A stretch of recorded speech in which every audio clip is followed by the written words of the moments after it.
para santri dan santriwati pondok pesantren Al-Madinah yang selalu dilindungi oleh Allah Subhanahu wa taala dan dinaungi oleh Allah Azza wa Jalla. Amin ya rabbal alamin. Pada sore hari ini insyaallah kita akan membahas tentang membangun pribadi muslim yang berakhlak. Telah dari sifat-sifat teladan Rasulullah SAW. Membangun pribadi muslim yang berakhlak. Jadi pribadi kita yang berakhlak. Membangun, kalau dalam bahasa Arab itu adalah assasa yu'assisu. Jadi membangun fondasi.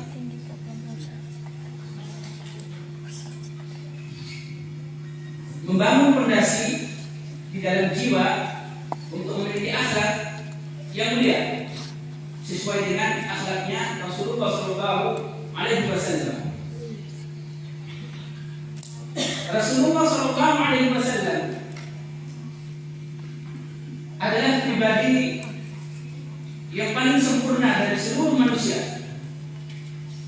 Dari seluruh manusia yang diciptakan oleh Allah Subhanahu wa taala, Rasulullah SAW adalah yang paling mulia akhlaknya dan yang paling tinggi derajatnya di hadapan Allah Subhanahu wa taala di dunia dan di hari kiamat. Di dunia dan di hari kiamat. Kenapa Rasulullah SAW menjadi hamba yang paling mulia? Alasan yang pertama adalah karena Rasulullah SAW memiliki kepribadian yang tinggi. Allah Subhanahu wa taala memuji beliau di dalam firman-Nya, "Wa innaka la'ala khuluqin 'azim." Dan sesungguhnya engkau wahai Muhammad sallallahu alaihi wasallam memiliki akhlak yang paling agung. Dalam hadis Rasulullah sallallahu alaihi wasallam ketika ibunda kita Aisyah radhiyallahu anha ditanya tentang akhlak Rasulullah, maka ibunda kita radhiyallahu anha menjawab, akhlak Rasulullah sallallahu alaihi wasallam adalah Al-Qur'an. Ini adalah alasan yang kedua, karena Rasulullah sallallahu alaihi wasallam memiliki akhlak itu adalah akhlak Al-Qur'an. Akhlak Al-Qur'an. Kemudian yang ketiga, alasannya adalah karena Rasulullah sallallahu alaihi wasallam langsung dididik oleh Allah Subhanahu wa taala. Ketika beliau berdoa kepada Allah Subhanahu wa taala, "Adabani Rabbi fa ahsani ta'dibi." Ini hadisnya sahih. Ya Allah, berikanlah pendidikan kepadaku dan perbaikilah pendidikanku. Perbaikilah adabku, perbaikilah akhlakku. Jadi Allah Subhanahu wa taala langsung mendidik Rasulullah sallallahu alaihi wasallam. Makanya wajar kalau seandainya Rasulullah sallallahu alaihi wasallam adalah makhluk yang mulia di hadapan Allah Subhanahu wa taala. Kalau Nabi Musa alaihi salam kalimullah, maka Rasulullah juga adalah kalimullah. Nabi Muhammad sallallahu alaihi wasallam diundang khusus oleh Allah Subhanahu wa taala untuk datang ke Sidratul Muntaha. Untuk datang ke Sidratul Muntaha. Maklum bahwasannya kita hidup di dunia, kalau pernah datang ke rumah, masuk ke rumah ustaz saja, ustaz itu kita anggap paling mulia, paling kita segani. Tiba-tiba diundang oleh ustaz tersebut masuk ke dalam rumahnya, alangkah bahagianya kita, alangkah mulianya kita menjadi tamu seorang ustaz. Bagaimana kalau tamu itu adalah bupati, yang mengundang itu adalah bupati atau presiden? Kita merasa lebih mulia lagi. Tapi Rasulullah SAW ini adalah langsung diundang oleh Allah Subhanahu wa taala yang menciptakan langit dan bumi, yang maha berkuasa atas segala sesuatu, yang mengatur segala alam ini apa yang ada di alam, di dalamnya, di antaranya, dan segalanya di dunia dan di hari kiamat. Maka wahai kaum muslimin yang dirahmati Allah Subhanahu wa taala, inilah alasan Rasulullah sallallahu alaihi wasallam paling mulia dari seluruh makhluk. Dari seluruh makhluk.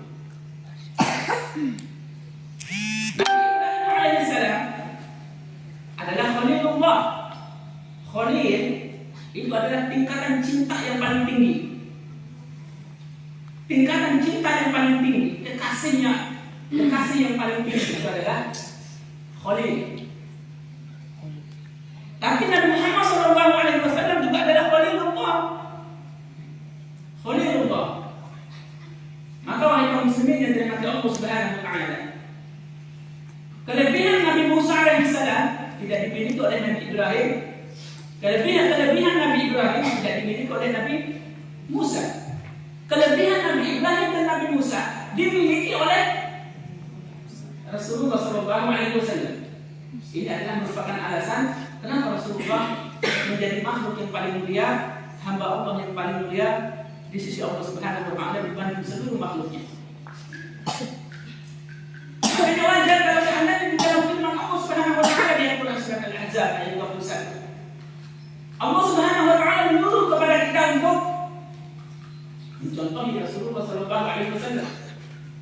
Laqad kana lakum fi Rasulillahi uswatun hasanah.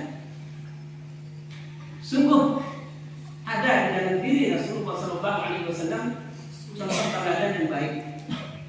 Contoh teladan yang baik. Jadi maksudnya adalah ambil contoh teladan itu, tengok, lihat, pelajari, gali, lalu kemudian kalian ikuti apapun yang dilakukan oleh Rasulullah SAW. Jadi ketika membangun pribadi yang muslim yang berakhlak, lihatlah Rasulullah SAW. Kaitan dengan akhlak wahai kaum muslimin yang dirahmati Allah Subhanahu wa taala, ada 3 komponen. Tolong diperhatikan. Yang pertama adalah amal hati. Tidak pernah bisa dilihat oleh siapapun kecuali Allah Subhanahu wa taala. Banyak orang yang bagus akhlaknya di hadapan manusia. Jadi kelihatannya soleh, tapi ternyata hatinya kosong. Hatinya penuh dengan riya. Itu nggak berakhlak. Itu nggak berakhlak. Orang yang berakhlak itu adalah orang yang di dalam hatinya itu adalah penuh dengan kekhusyuan di dalam amalnya, mengharapkan hanya ridho Allah Subhanahu wa taala saja, bukan ridho manusia. Bukan ridho manusia. Maka oleh karena itulah ketika mau membangun karakter, akhlak, adab, maka bangun dulu yang di dalam ini. Bangun dulu di dalam hati kita ini.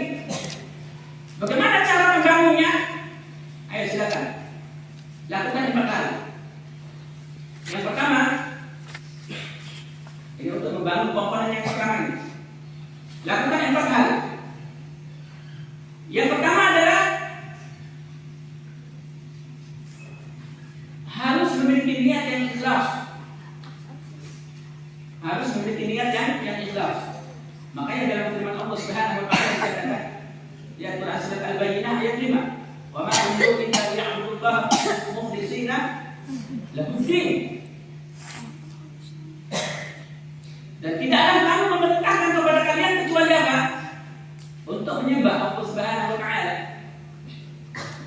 dengan penuh ikhlas.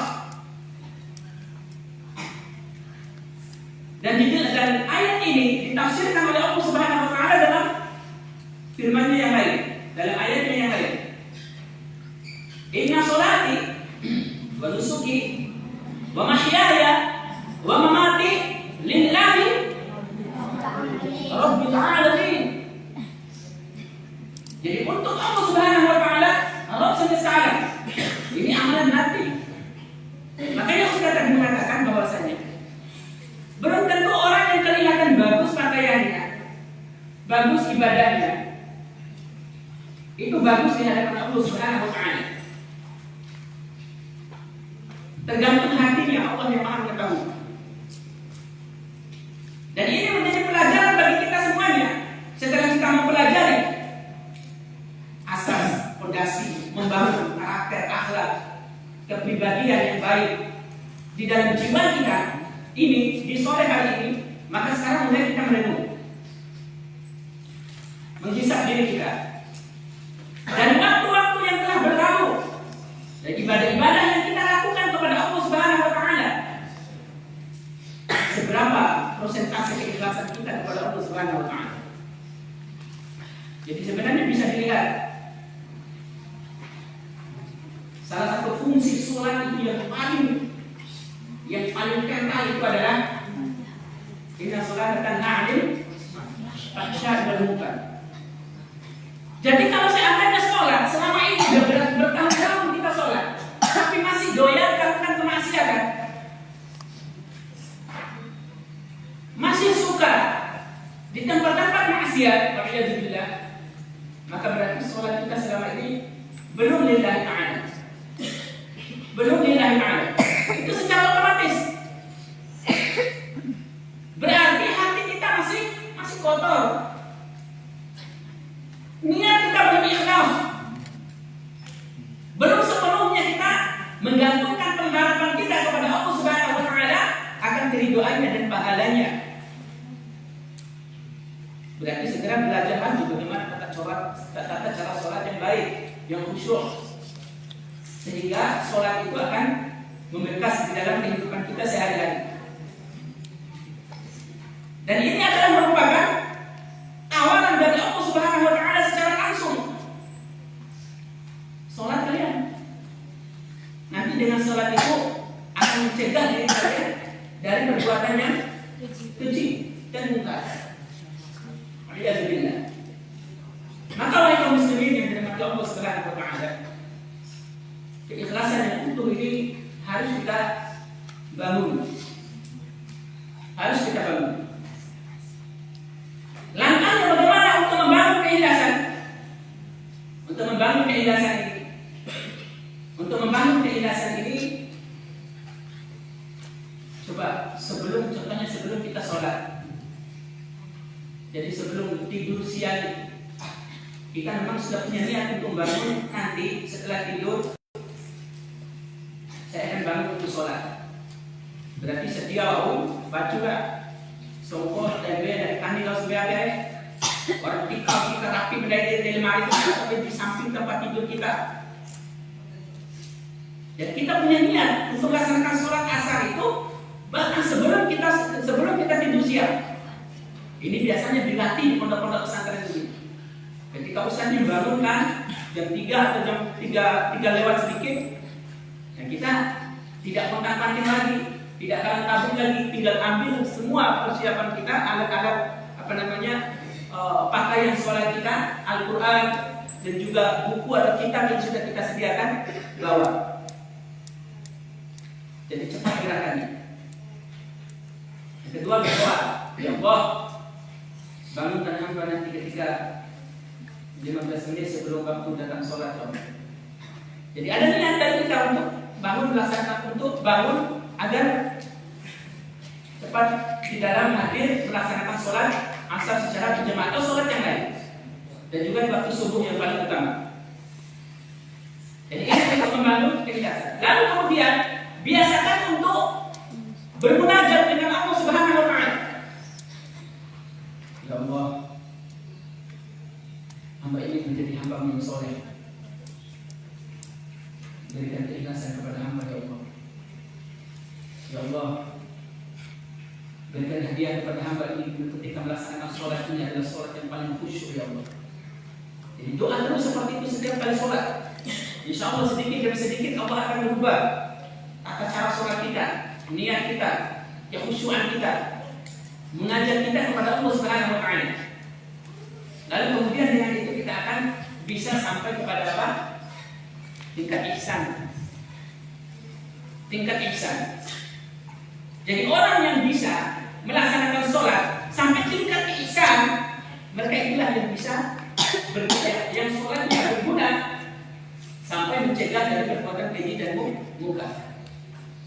Jadi kita beribadah seakan-akan melihat Allah Subhanahu wa taala. Kalau kita tidak mampu melihat Allah, kita merasa Allah Subhanahu wa taala melihat kita.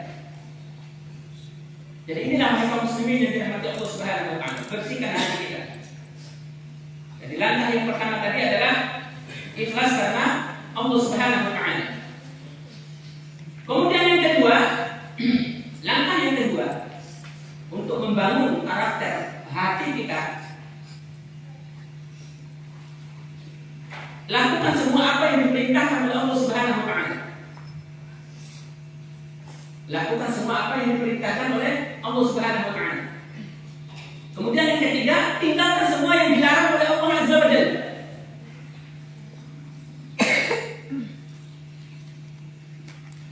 Dalam firman Allah Subhanahu wa taala, "Wa ma ataakum ar-rasul fakhudhuhu wa ma nahakum anhu fantahu."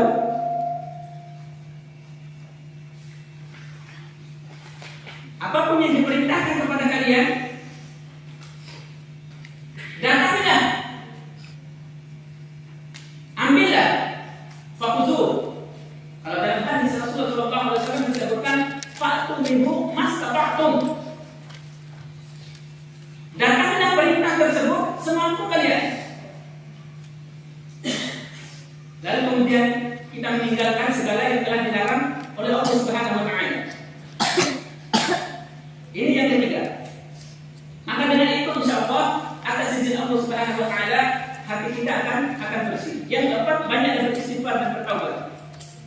Banyaklah beristighfar dan bertaubat, termasuk mengucapkan kalimat-kalimat thayyibah.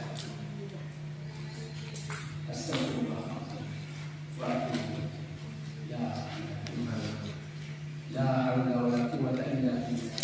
Subhanallah, alhamdulillah, wa la ilaha illallah. Biasakan lisan kita untuk mengucapkan istighfar. Kemudian kalimat-kalimat yang mengandung untuk bertaubat kepada Allah Subhanahu wa taala. Kemudian kalimat-kalimat thayyibah. Maka itu akan bisa mensucikan hati kita, termasuk membaca Al-Quran. Jadi makin kalau kita istighfar, makin kita mengucapkan kalimat-kalimat thayyibah, ayo ngaji ayat-ayat, surat-surat atau juz yang kita hafal. Diulang-ulang terus saja. Selalu zikir kepada Allah Subhanahu wa taala. Ala dzikrillah tatma'innul qulub. Tetapilah dengan kamu zikir kepada Allah Subhanahu wa taala yang menenangkan hatimu, hati kalian. Maka wahai kaum muslimin yang dirahmati Allah Subhanahu wa taala, komponen yang pertama ini harus kita atasi terlebih dahulu. Kalau seandainya komponen yang pertama ini sudah kita bisa kuasai, maka nanti akan tercermin di mana? Di komponen yang kedua dan komponen yang ketiga. Apa komponen yang kedua? Perkataan. Komponen yang ketiga apa? Perbuatan. Jadi akhlak yang baik atau akhlak yang buruk tidak akan pernah terlepas dari tiga komponen ini. Berbicara tentang akhlak, ya tentang hati, tentang lisan, tentang perbuatan.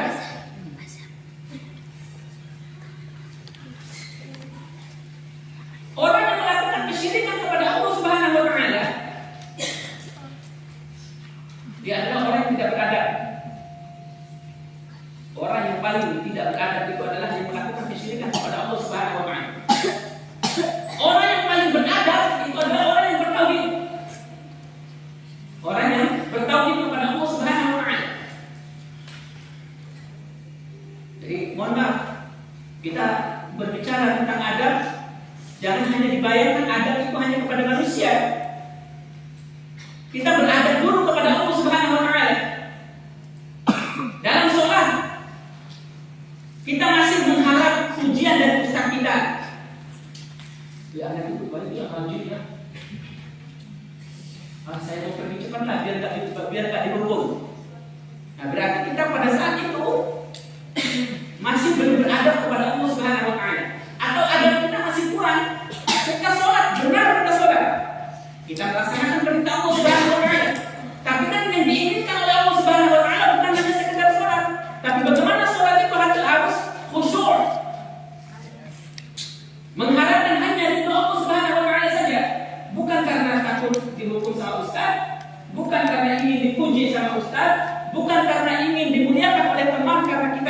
santri paling soleh? Itu asal kita. Yang lengan lah, naira kita lah, lembar fikon lah, ya. Jadi orang yang hatinya sudah bersih, mau dipuji bagaimanapun tidak berpengaruh bagi dia, mau dihina bagaimanapun tidak membekas dalam hatinya. Biarin. Yang penting bukan saya yang melakukan itu. Ketika siapapun yang melakukan itu kepada saya, itu urusannya dengan Allah Subhanahu wa Ta'ala. Tidak akan mampu untuk membangkitkan apa? Kemarahan kita atau nafsu kita untuk membalas kembali. Ini adalah ciri-ciri hati orang yang tenang, ciri-ciri hati orang yang bersih. Dia tidak ada rasa dendam lagi. Bahkan kalau lihat orang yang usilin dia, astagfirullah, kasihan kamu ya. Kenapa kok? Padahal seharusnya dia yang dikasihani. Kenapa dia yang harus dikasihani? Karena dia yang diejek, dia yang dibully sama temannya. Tapi bagi dia ini yang sedang dibully ini malah mengeluarkan kata-kata, kasihan kamu ya, suka membuli orang. Coba, kenapa bisa ada orang seperti itu? Karena hatinya bersih. Dia tidak punya dendam. Bayangkan dia mengatakan kasihan dia ya. Kasihan apanya? Dia banyak dosanya, menzalimi orang lain. Kalau seandainya dia memulai satu kata panggilan contohnya, apa sih kan? Boleh ya. Main dengan kalai wali owen, boleh. Lengawali, kami balik lengawali kalai owen. Akhirnya gelar ini dipegang teguh oleh teman-temannya satu asrama, sepakat mereka semua panggil temannya ini padahal waktu jemaah pindah. Itulah yang disebut dengan dosa jariah. Paham? Selama ini belajar tentang amalan jariah. Jadi bukan hanya amal soleh yang jariah, tapi dosa juga jariah. Yang kayak gitu sering terjadi di pondok-pondok pesantren. Makanya yang biasa, yang ketua bully di pondok mana saja itu tobat kepada Allah Subhanahu wa Ta'ala. Jangan suka memberikan laqab atau gelar kepada temannya yang itu wakil anak sari belum tua. Ya, yang itu wakil anak sari belum tua.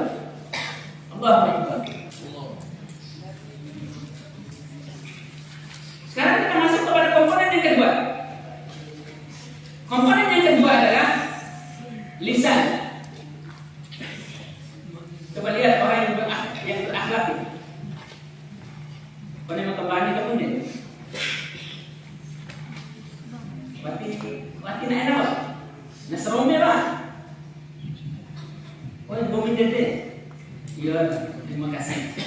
Cara pikap seroma siapa? Seroma dengan media dia. Kenapa? Karena dia paham bahwasanya siapapun yang melakukan bully terhadap dia, ngejek dia ini adalah orang bodoh. Dan dia paham dengan firman Allah Subhanahu wa Ta'ala, bagaimana cara Allah mendidik dia ketika berhadapan dengan orang bodoh yang suka usil mulutnya. Apa kata Allah Subhanahu wa Ta'ala? Fa idza khatabahumul jahiluna qalu salama. Ya, enak ya? Apabila ada orang yang usil, apabila ada orang yang jahil, menyapanya tentu berarti dengan kata-kata yang pahit, dengan kata-kata yang pedas, yang cenderung mengejek atau menyudutkan atau menghina. Jadi manhaj kita adalah sebagai orang yang menjunjung tinggi akhlak yang mulia, sebagai orang yang sudah tersinar hatinya dengan Al-Quran, kita tidak akan mengeluarkan kata-kata yang serupa dengan dia. Kita akan mengeluarkan kata-kata yang manis. Atau kalau tidak mampu, nori impilalo adowe, niki edan pasti kembali. Ada lagi dari Allah Subhanahu wa Ta'ala manhajnya. Apa manhaj kita? Dia sudah surat Muzammil. Fasbir ala ma yaqulun wahjurhum hajran jamila.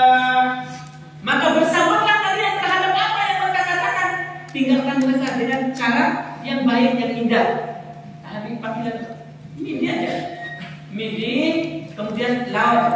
Lewati dia dengan cara yang baik. Tidak usah mengucapkan kalimat apa-apa. Ini adalah akhlak yang tersinar dan terpancar melalui lisan. Melalui lisan. Karena pertama kan manhajnya qaulu salama. Qaulu salama berarti nguartei anak dia dengan roe tahuna dosa dari nang bere. Nah, orang mau diri bere. Nah, ini nah, Tuhan Tuhan melalui bere. Ain kedete tidak dosa. Biar pahala kami pihak nahwa kahara bercakap. Lahir Rasulullah do suka zolimi orang lain, termasuk bully-bully kayak gini ini. Ya. Dia bangkrut, orang yang bangkrut itu orang yang kayak gitu tuh. Mau jadi orang bangkrut nanti di hari kiamat. Menyadarkan, mengeluarkan kalimat-kalimat yang saleh, yang selamat.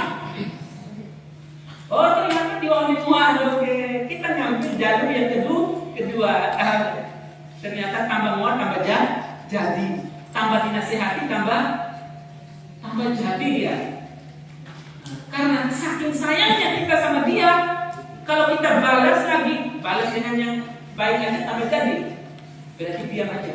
Semoga dengan diamnya kita ini langsung kita tinggalkan, dia tidak banyak dosanya. Cukup dengan dosa jarinya atau budi pertamanya saja. Tidak akan mengeluarkan dosa-dosa lain lagi. Wa'iyadillah.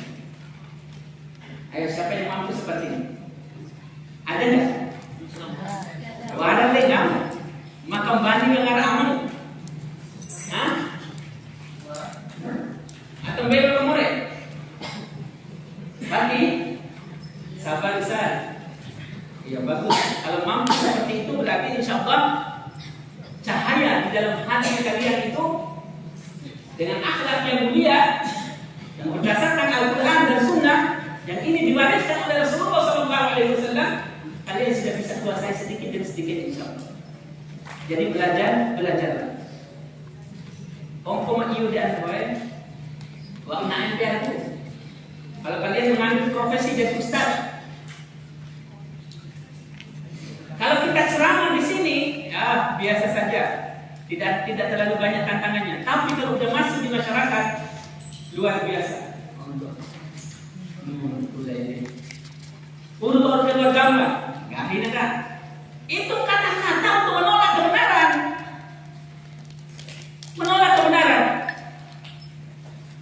Jadi diserang betul mental kita itu ketika berdakwah. Oh, lain hanya tumbuh jutaan kau di sini. Nggak ada kan? Ya Allah. Jadi menurunkan derajat orang dengan kata-katanya. Menurunkan orang dengan derajat orang dengan kata-katanya. Itu yang kena itu adalah kalau seandainya kita tidak belajar dari sekarang asas-asas landasan akhlak yang baik, ya kita akan jadi bodoh seperti mereka. Na'udzubillah. Jadi bisa. Berarti akhlak yang pertama yang seharusnya kita pahami tadi itu adalah berkata yang baik. Berkata yang baik. Coba sebutkan satu hadis saja. Kalau seandainya engkau tidak bisa berkata yang baik, maka diamlah. Ayo bahasa Arabnya. Pernah apa ya? Man kana yu'minu billahi wal yawmil akhir falyaqul khairan aw liyasmut. Ini akhlak nih. Akhlak dalam bentuk komponen lisan.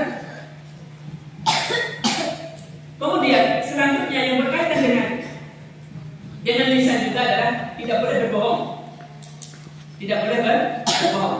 Rasulullah SAW memiliki sifat itu. Ketika datang orang-orang kafir Quraisy yang menolak dengan terang-terangan dakwah Rasulullah SAW, bahkan mendustakan apa yang dibawa oleh Rasulullah SAW. Wah, ini bukan Al-Quran, ini masa Al-Quran. Kamu karang sendiri aja ya. Kamu bilang Al-Quran dari Allah, mana dari Allah? Siapa yang kasih tahu? Jangan ini kamu sekarang sendiri ya Muhammad ya? Atau ini kamu udah jadi syair kan? Jadi penyair. Ini berarti syair ini. Oh ini kayaknya jampi-jampi ini. Berarti kamu penyihir. Waliyadzubillah. Maka ketika orang-orang kafir Quraisy menuduh Rasulullah SAW seperti itu, langsung dari langit yang ketujuh Allah turunkan ayatnya untuk mensucikan Rasulullah SAW. Wa ma yantiqu hawa in huwa illa wahyun yuha. Wa ma yantiqu anil hawa in huwa illa wahyun yuha. Dewan bergaya kan doy. Dan nutur kahise, aina nutur kina-kina. Waktu kina itu, nutur bukan poda. Kamu nih nutur kami poda besar. Nutur yang berdasarkan dalil, yang berdasarkan Al-Quran, yang berdasarkan hadis yang sahih. Waktu sudah ada dalilnya, ini terusan nuturnya. Mupa epau, tanah apa poda tahu? Tio, sok dikebayar Ustaz. Sok dikebayar Ustaz. Dan ini akhlak selanjutnya. Akhlak selanjutnya yang berkaitan dengan lisan. Agar kita terhindar dari perkataan yang berbohong. Na'udzubillah ya Ustaz. Sok diodong doa. Nah, dari Allah Subhanahu wa taala di dalam Al-Qur'annya, fas'alu ahla dzikri in kuntum la ta'lamun. Maka bertanyalah kalian kepada ahli zikir. Ibnu Abbas radhiyallahu anhu beliau mengatakan ahli zikir pada ulama, ahli ilmu, orang-orang yang mengetahui agama, yang mengetahui Al-Quran dan Sunnah Rasulullah Sallallahu Alaihi Wasallam. Dia nakah atau wati. Pada ini ada bergaul yang berserupa atau benar. So juga Ustaz. Besok ini baru kemudian kita ucapkan. Sama hal ini juga, kaitan dengan masalah pertanyaan ini juga nanti masuk di komponen yang ketiga dalam perbuatan. Jangan sampai nanti gara-gara kita malu bertanya, lalu kemudian sesat di jalan. Syukur kalau sesatnya di dunia. Kalau nanti sesatnya sampai di hari kiamat, na'udzubillah.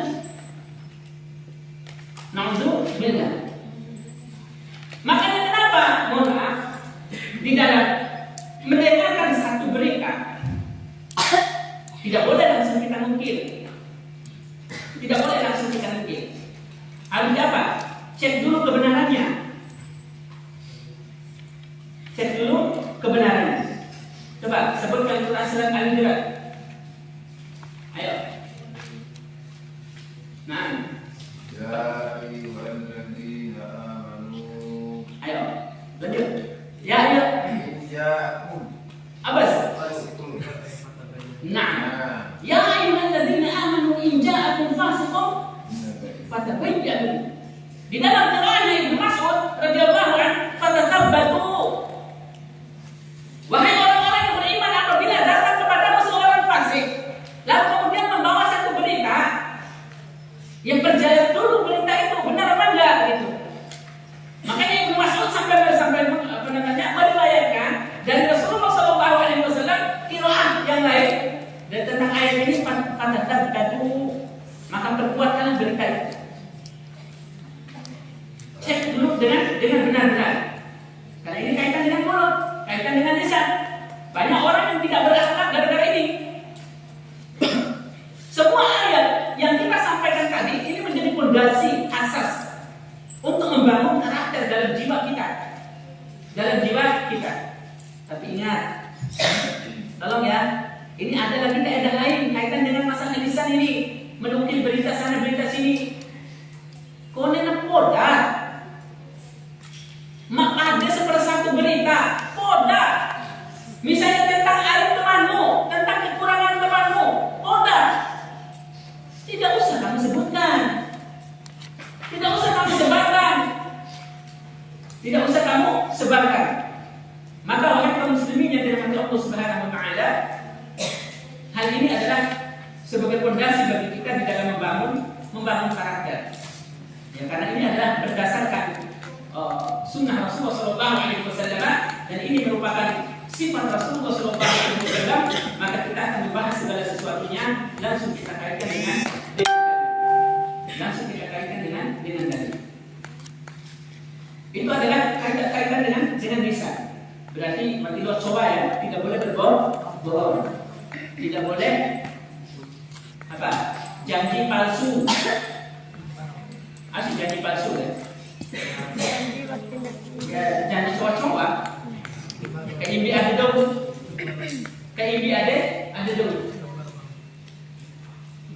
Nah, rumah mereka ma traktir baso. Jauh. Ternyata rakan mereka main pulau traktir baso. Ala coba-coba kayak. Itu nggak berakhlak. Tidak boleh. Nah, bisa dipahami. Jangan suka mengubah janji. Jangan suka menjual janji manis. Nah, karena itu salah satu karakter yang tidak baik. Termasuk akhlak yang yang jelek. Waliyadzubillah. Belajarnya dari sekarang, wahai muslimin yang kami Allah Subhanahu wa taala. Belajarnya dari sekarang. Jadi lakukan sesuatu yang di dalam kemampuan kita. Firman Allah Subhanahu wa taala, la yukallifullahu nafsan illa wus'aha. Jadi artinya itu dari panduan kita. Panduan kita. Ustaz, bagaimana kalau seandainya kita berbicara ke orang tua, tapi kita punya niat yang baik? Ketika telepon misalnya, Assalamualaikum, Waalaikumsalam. Sentak dia yo anak. Maka hafal Quran tahun 7 sakit dalam waktu sebagainya. Nah, ternyata di dalam satu tahun itu kamu belum mampu untuk menghafal 30 juz. Apakah itu termasuk dusta, Ustaz?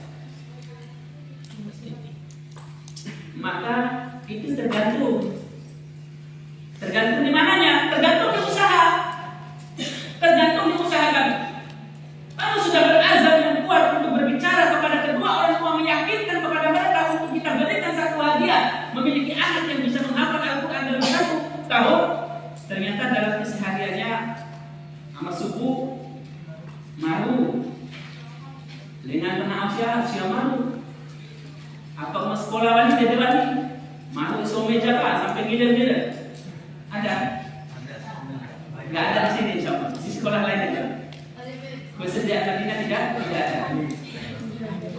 Jadi ustaznya atau gurunya di depan kelas sudah menulis satu papan tulis tuh. Dia masih kosong bukunya, itu nggak berakhlak. Waliyadzubillah. Ini kaitannya dengan komponen yang ketiga. Maka wahai kaum muslimin yang dirahmati Allah Subhanahu wa taala, komponen yang ketiga adalah perbuatan. Komponen yang ketiga adalah perbuatan.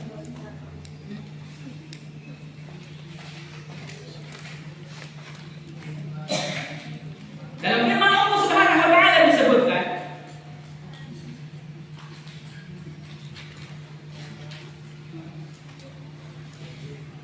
"Faman kana yarju liqa'a rabbih falya'mal 'amalan shalihan." Barang siapa yang berkehendak untuk mau bertemu dengan Allah Subhanahu wa taala, maka beramallah dengan amal yang soleh. Ini komponen yang ketiga, dasar dan fondasi landasan kita. Landasan kita adalah amal yang soleh. Ayo, kalau sudah tahu amal yang soleh di aneh, cukup baik. Soleh itu ada 2. Yang pertama soleh menurut Allah, yang kedua soleh menurut manusia. Soleh menurut manusia belum tentu soleh menurut Allah. Maka kita sebagai orang yang beradab, yang berakhlak, fondasi yang harus dibangun oleh kita adalah harus menjadi soleh yang menurut Allah Subhanahu wa taala. Berarti kembalinya ke dalil, kembalinya ke Al-Quran, kembalinya ke hadis Rasulullah Shallallahu Alaihi Wasallam. Itulah yang disebut dengan soleh.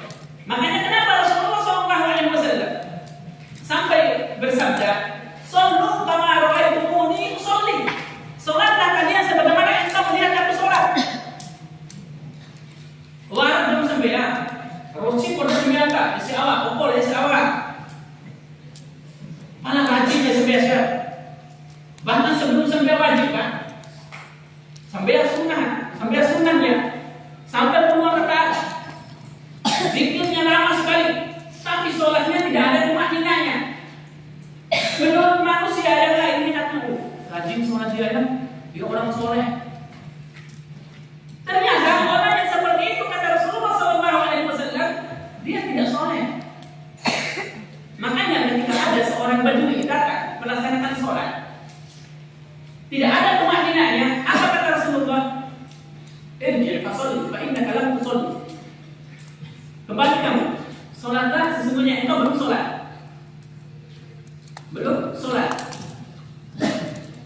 Maka wahai kaum muslimin yang dirahmati Allah Subhanahu wa taala, fondasi dan landasan kita itu adalah harus sesuai dengan keinginan Allah Subhanahu wa taala.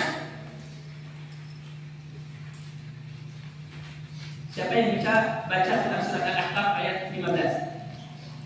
Ayo. Langsung Rabbi auzi'ni ya. Rabbi auzi'ni an ashkura ni'mataka allati an'amta 'alayya wa 'ala walidayya wa an a'mala sholihan tardahu. Jadi ini yang kita garis bawahi. Jadi ternyata ada kriterianya soleh itu dan kepada Allah Subhanahu wa taala. Apa yang diridhoi Allah. Jadi kalau tidak diridhoi Allah berarti tidak soleh. Selesai. Ini adalah fondasi dan landasan akhlak dan karakter kita di dalam beribadah kepada Allah Subhanahu wa taala. Allahu Akbar. Allah. Dalam perbuatan, di dalam perbuatan untuk akhlak ini, andai dulu ada masyarakat yang nolong, simpel aja masyarakat itu untuk menilai kita orang baik atau enggak, menilai kita ini orang yang beradab atau tidak, orang yang berakhlak atau tidak. Merumpas merdo memboto di anak boy. Aku mikir ini, sapa, senyum dulu, senyum, sapa, salam. Ini 3S ini. Senyum dulu. Nanti habis ini kalian harus belajar senyum. Siapa yang ya? Kalian datang di depan cermin masing-masing. Coba belajar senyum. Harus ada pelajaran khusus itu, pelajaran senyum. Ini selama ini kok muka-mukaan semua luar biasa, nggak ada cahaya-cahayanya. Karena nggak jarang senyum. Jadi kita buat sekarang mata pelajaran senyum. Ya. Latihan terus senyum. Bagaimana senyum sama orang tua? Bagaimana senyum sama orang yang lebih tua? Asalkan jangan senyum di apa? Iya, kamu jadi tahu ya. Nanti disalah artikan. Maka wahai kaum muslimin yang dirahmati Allah Subhanahu wa taala, gaya. Assalamualaikum. Semakin sore. Udah senang di masyarakat kan boleh. Senang ada enggak? Awal edan ngomong kami jumpa, kami peci. Kan yang kelihatannya ini bawa Al-Quran, anaknya soleh. Kelihatan tuh anaknya soleh, wajahnya masya Allah cerah. Ketika ketemu dia sapa, salam, senyum, mantap sekali. Langsung yang jadi tawar ini. Apa yang ditawarkan? Masih menantu. Mau jadi menantunya? Ya tergantung sah. Masya Allah. Jadi itulah rahasia kita kalau berhadapan di masyarakat. Coba lakukan 3S itu tadi. Yang kedua, untuk menjadi orang yang berakhlak dan beradab, kita langsung di dunia prakteknya aja langsung. Coba ente kalau pas libur, 5 menit sebelum azan itu sudah berduyung-duyung ke masjid. Bahas sejadah, hampir sejadah dari cara, tahu sih, waktu dari tampil rekor-rekor di mana ini. Alhamdulillah zaman akhir waktu terjadi baru tegur, entahlah 15 tahun yang lalu Ustaz datang ke Bima, pakai reko, akan reko hadir, main dengan tua-tua, sengaruh saya musuh minta, orang haji mana? cuma jadi reko itu seakan-akan hak miliknya orang yang haji. Yang belum haji nggak boleh pakai reko. Itu ditimbang. Tapi sekarang alhamdulillah sudah banyak yang pakai reko, jadi tidak bisa lagi dibedakan siapa yang sudah haji, siapa yang belum. Jadi berarti ini keuntungan bagi kalian. Pakailah rekoan. Dengan harapan juga berdoa kepada Allah, semoga dalam waktu dekat Allah Subhanahu wa taala memanggil kalian untuk bisa hadir di Baitullah-Nya. Amin. Datang ke masjid dengan pakaian yang rapi. Lalu kemudian ente sholat sunnah. Sambil nunggu waktu azan ente baca Al-Qur'an. Lalu kemudian ketika azan beranikan diri untuk minta ke masyarakat atau ke muazzinnya yang untuk azan tetap itu. Tapi lah, mohon maaf, madani izin, raho aja sekali. Kebetulan madani lapor pesantren agak Madinah. Jadi kebetulan ada lagi sedang liburan. Dan madani insyaallah doa azan. Tadi azan kalau ngomong. Jadi ada itu, itu anak coba. Dan itu kalian sudah berhasil untuk apa? Membanggakan kedua orang tua. Satu, membawa nama baik pondok. Membawa nama baik pondok. Itu termasuk akhlak. Kita berbicara teori kemana-mana. Ya.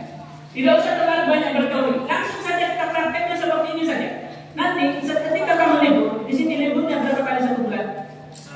Sekali saja. Apa sekali setahun? 12 kali. 12 kali satu tahun. Ada satu kali satu bulan. Satu kali satu bulan contohnya. Kalau di rumah Anda setiap Jumat pertama, nggak tahu kalau di sini. Apa setiap hari pertama? Jadi kalau sana setiap Jumat pertama, satu kali satu bulan. Ketika libur, lakukan hal yang seperti Ustaz katakan tadi. Biar ada maknanya kita melakukan kajian seperti ini. Biar ada manfaatnya kita melakukan kajian seperti ini. Langsung kita praktekkan di masyarakat nanti. Ketika pergi, maka insya Allah ketika pulang maksudnya libur, kalian nanti akan dikenal oleh masyarakat. Dan dahulu kalau sotirakan kiri, udah tua bere. Tapi yang namanya waktu pemain di luar ini anak paling deh. Oh, main seminggu kali deh. Oh, namanya libur saya kapan di Pulau aja namanya kesini kan ini ada suara siapa Allah. Berarti kalian berhasil meraih hati masyarakat. Itu modal bagi kalian kalau udah besar, kalian sudah punya basis masyarakat. Secara otomatis nanti kalian kalau udah berhasil, cepat langsung diterima oleh masyarakat. Karena kita sudah punya nama baik yang kita tinggalkan ketika waktu kecil dulu. Nah, ya kawan, bisa pahami? Bisa? Ini ketika Ustaz berbicara seperti ini, semoga Allah Subhanahu wa taala selalu menjaga kita semuanya. Dulu ketika masuk di pondok pesantren tahun 1999. Jadi kalau libur itu saya mau mengharuskan pada diri pribadi itu harus ceramah. Jadi kalau liburnya sehari harus 2 kali. Malamnya sekali, subuhnya sekali. Tapi harus beda musola, harus beda tempat, beda masjid. Apa manfaatnya? Ya manfaatnya saya latihan. Yang kedua, saya ingin tunjukkan kalau pondok pesantren Muhammadiyah itu adalah berkualitas. Ini contohnya. Dia bisa ceramah dan dia mau tampil. Dan ketika tampil memuaskan. Makanya dan ternyata Masya Allah luar biasa, ketika kita sudah besar dan dewasa seperti ini, kembali lagi ke kampung tersebut, mereka menanti-nanti.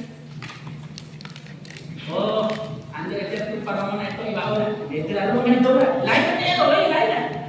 Ya, kadang mohon maaf di dalam berdakwah butuh pengakuan.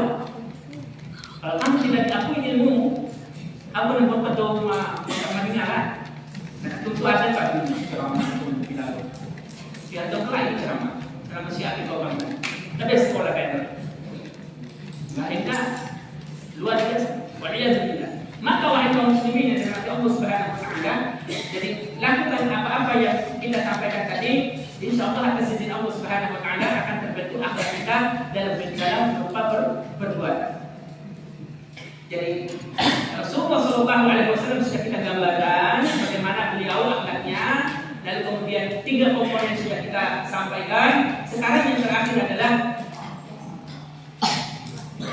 4 langkah di dalam meraih akhlak yang baik.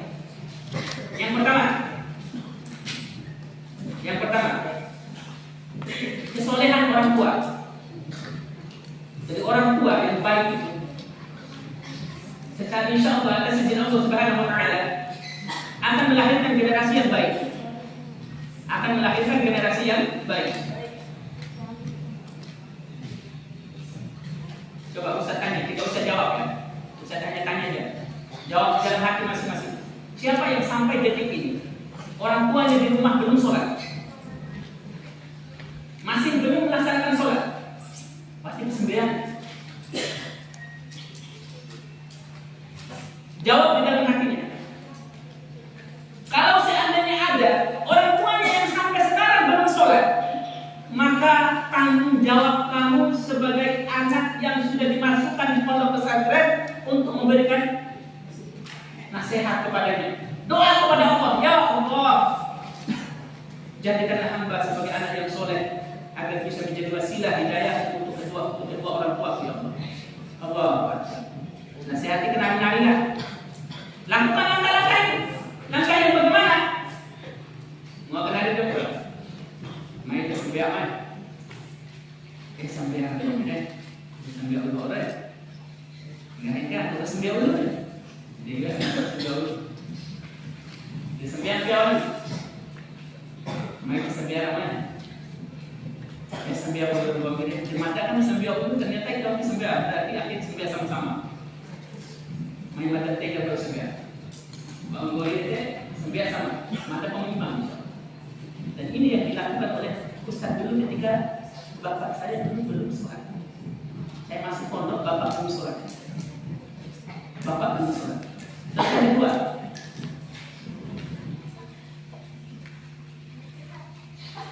saya memberikan, masya Allah, agak sedikit tekanan atau ancaman ke orang tua. Kita lagi ada sembilan, mata tidak cakulah ceramah dulu. Aku akhir mata seperti penduga, mau bukti sembilan.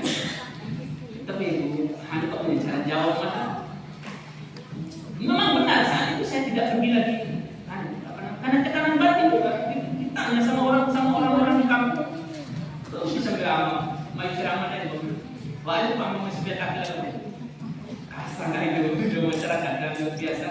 Boleh nanti orang nak perasaan ada topi kaki doang. Nak buat tawati. Dan begitulah keadaan dan fenomena yang terjadi. Maka wahai kaum muslimin yang dirahmati Allah Subhanahu Wa Taala, kamu masuk ke pondok ini adalah karunia yang sangat besar. Belajarlah akhlak yang benar.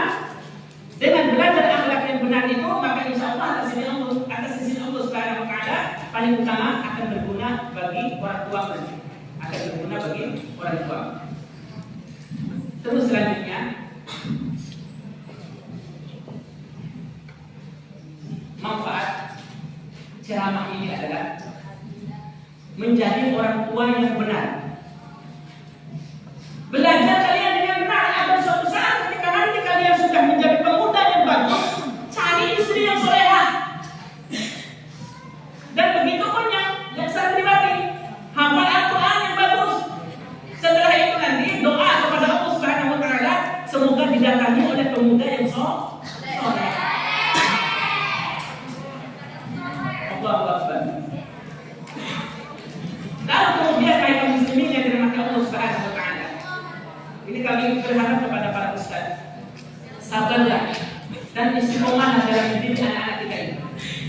Harapan kita ke depan adalah walaupun kita tidak menjadi ustaz semuanya, tapi proses kita di dalam membina anak-anak kita ini adalah proses untuk membuat atau merubah masyarakat baru, menciptakan masyarakat baru. Yakinlah bahwasanya setelah nanti mereka menikah, yang putra-putra ini nanti akan cari istri yang bercadar, yang putri-putrinya akan menerima lamaran pemuda-pemuda yang soleh.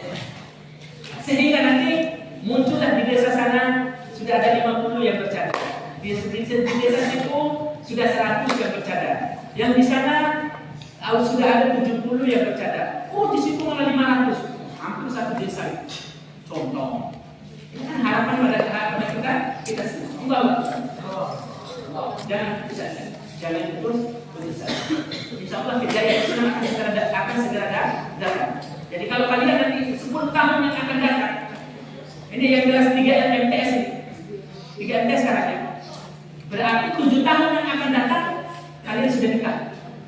Pas selesai S1. Ya. Cita-cita kalian sudah nikah. Jadi 15 tahun yang akan datang anak kalian sudah datang di sini lagi untuk belajar. Berarti kalian telah menjadi apa? Orang tua yang soleh. Amin. Langkah yang kedua, untuk memiliki akhlak yang baik, pilihlah lingkungan yang baik. Lingkungan yang baik sekarang itu adalah pondok-pondok pesantren, pondok-pondok tahfidz. Itu lingkungan yang baik. Makanya kalian beruntung. Teman-teman kalian pakaiannya bagus. Teman-teman kalian lingkungannya luar biasa. Lingkungan dan temannya yang baik. Ini yang ketiga, teman yang baik. Mohon maaf, kadang lingkungannya sudah baik menurut kita. Kenapa? Karena pondok pesantren di situ ada aturannya dari jam sekian sampai jam sekian. Harus tidur, atau harus makan, atau harus belajar, atau harus sholat, harus ngaji dan yang lain. Itu lingkungannya bagus. Tapi masya Allah tidak bisa kita ingkari bahwasanya di dalam satu komunitas itu juga tetap ada yang jahil, ya, yang suka kabur, yang suka izin, atau yang suka tidur. Maka carilah teman yang soleh. Dari sekian banyak teman kalian ini, insya Allah ada saja teman dari mereka ini yang rajin sholatnya. Ada saja dari kalian ini nanti yang paling bagus hafalan Al-Qur'annya. Jadi pilihlah dia yang menjadi teman kalian, insya Allah sesuai Allah Subhanahu Wa Taala. Kalian juga nanti akan tertular dengan sifat dan karakter baik yang teman kalian miliki. Yang terakhir, kaum muslimin yang dirahmati Allah Subhanahu Wa Taala, usaha kita untuk menjadi orang yang berakhlak, membangun karakter dalam pribadi kita, dalam lisan kita, dalam perbuatan kita adalah banyaklah berdoa kepada Allah Subhanahu Wa Taala. Banyaklah berdoa kepada Allah Subhanahu Wa Taala. Seperti yang dilakukan oleh Rasulullah tadi. Adzabani Rabbi fa ahsani ta'dib. Allahu Akbar. Semoga ini bermanfaat bagi kita semuanya. Ini yang bisa sampaikan. Jadi kita tutup dengan sama-sama mendapatkan hamdalah.